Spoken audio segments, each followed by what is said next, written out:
Hola, ¿cómo estás? Mi nombre es Señora Mo. Bienvenidos a mi canal. Es muy importante para mí se- saber español. Entonces,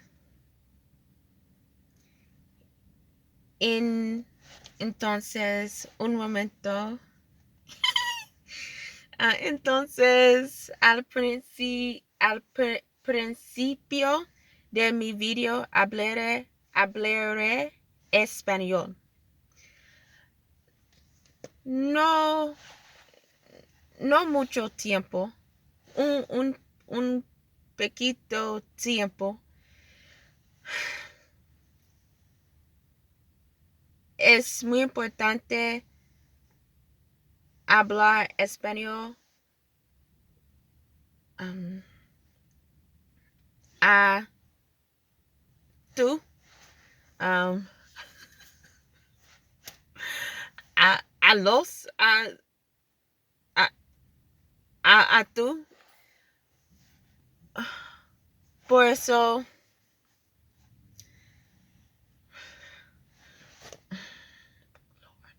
oh, okay, the jig is up. What I was trying to say is that it's important for me to practice Spanish and put it in my video and speak it to you all so I can get out of my comfort zone, get out of my embarrassment of speaking Spanish. In the latest video that I posted, I talk about, the importance of me trying to learn a language. So the biggest thing that I've noticed that has been holding me back is I don't want to look stupid, but I'm going to have to go through the fire of stupidity in order to get this language, because I need to be able to speak this language, because it's just going to set off a in terms of, I don't even know what that means. It's just going to elevate, in a way, my ability to just catch on to other languages, because that's one thing about me. If I can learn something once, hey, sky's the limit, my friend. So so at the beginning of all my videos, I'm going to be talking a little bit in Spanish. And the way that my brain was struggling, I need to find the Spanish word for brain. Let me look that up right now. Brain. What's the brain? Cerebro. Cerebro. Cerebro. Cerebro. How she say it? Cerebro. Oh, cerebro. Cerebro. See, I be trying to roll my R's when I don't need to. Cerebro. Cerebro. Cerebro. Yeah. So that's what I'm going to be doing. But welcome back to my channel. In today's video, I'm going to be talking about something that was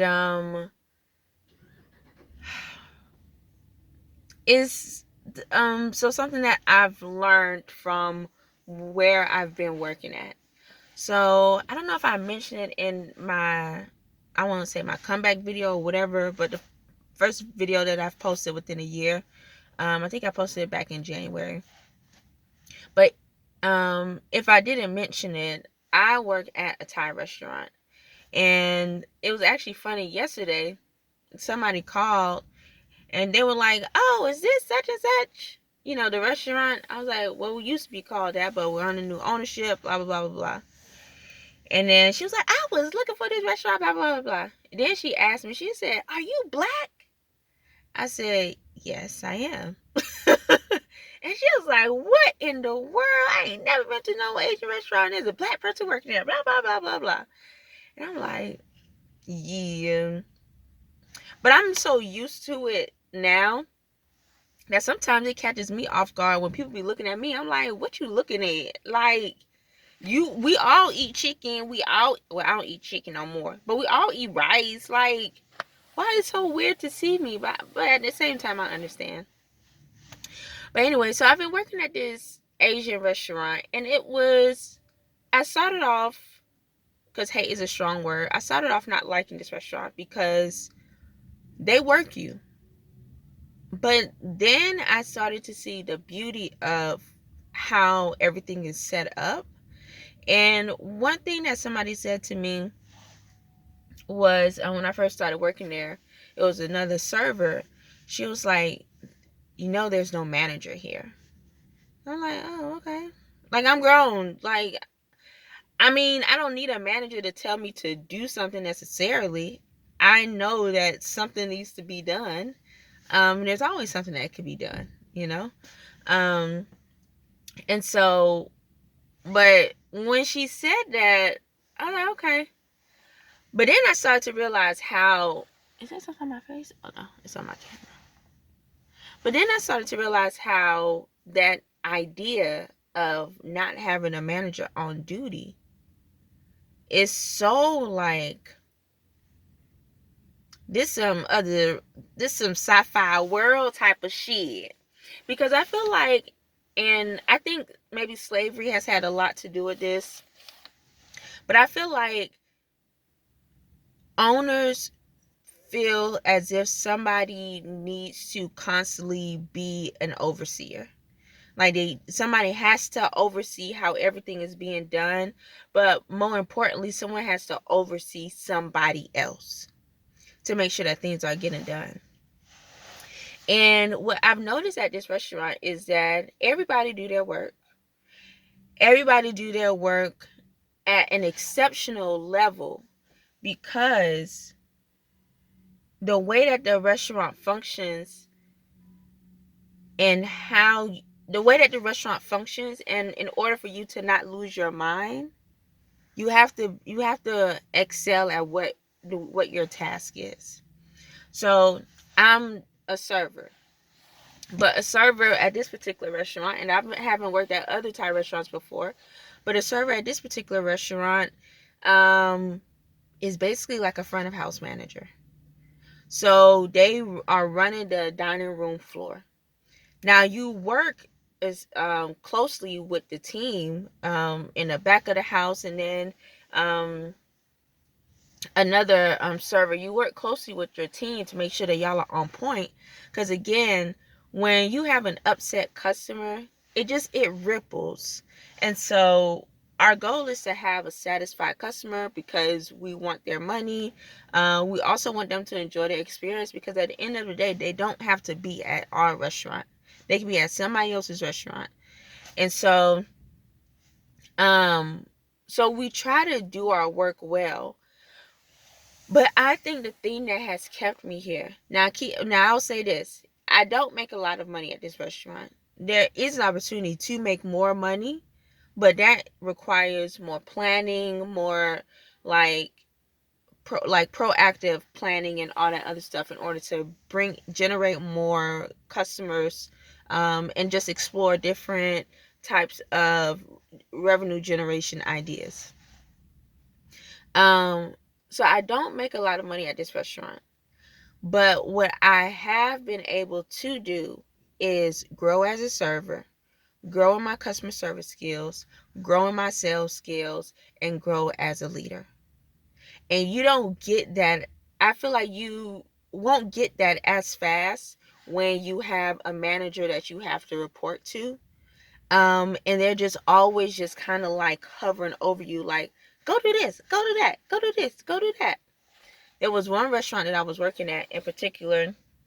It's a popular black owned restaurant in the DC area. And I put this in quotations because it's not necessarily black owned. But they use a black artist in a way to, it's called Busboys and Poets. Let me stop bullshitting because I'm wasting time. But it's called Busboys and Poets. And I used to work there, and it will frustrate me because my understanding is that a manager plays this role. A manager is there to assist you, But the way that those managers worked, most of those managers didn't want to assist you. They wanted to get on you for not doing something, not being proactive. And it's like, how can I be proactive if I don't necessarily have the space to do that?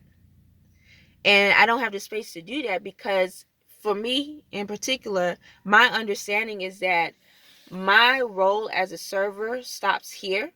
When there's an issue with the customer, it goes to the manager. Their whole thing was, and one manager even said this to me, why are you telling me this? I don't know what was wrong with that black man. He was an asshole. You know what? He was just an asshole. Let me just call it how I see it. He was an asshole. But he was just kind of like, why are you telling me this? I'm like, because you're the manager. Can you manage this situation? Like, what the fuck? I'm just a server. So, but being at this Thai restaurant in which you have to be able to know how to de-escalate a customer, you have to be able to sell, you have to be able to reach all these points in a timely manner. Because I ain't never met, I mean, Asian efficiency is like, what the fuck? This is blowing my African Southern blackness, however you want to call it. This is killing me. I'm like, damn, you talking about fucking efficiency. They like, you got my time for this amount of hours and nothing more. And I'm like, yo, really? What that boy running for like that? So you have to be efficient. You have to learn how to be your own leader. You have to manage yourself. And that's such an important thing to understand, especially whether you're working at a restaurant or working in a 9 to 5 setting. Being able to self-manage, be your own leader, and to have expectations for yourself, that will always set you apart and will always give you the tools to step into any situation with as much confidence as you need, plus more. And so I just wanted to just highlight in this video how important it is for people to manage themselves. Like, stop looking for your employer, stop looking for your quote unquote managers to solve problems for you. Be a problem solver and don't be afraid to be one. And if your supervisor or whatever is offended by it, that's their problem. But we have to be able to walk into spaces and own spaces with the type of knowledge and the type of strength that is needed from all leaders.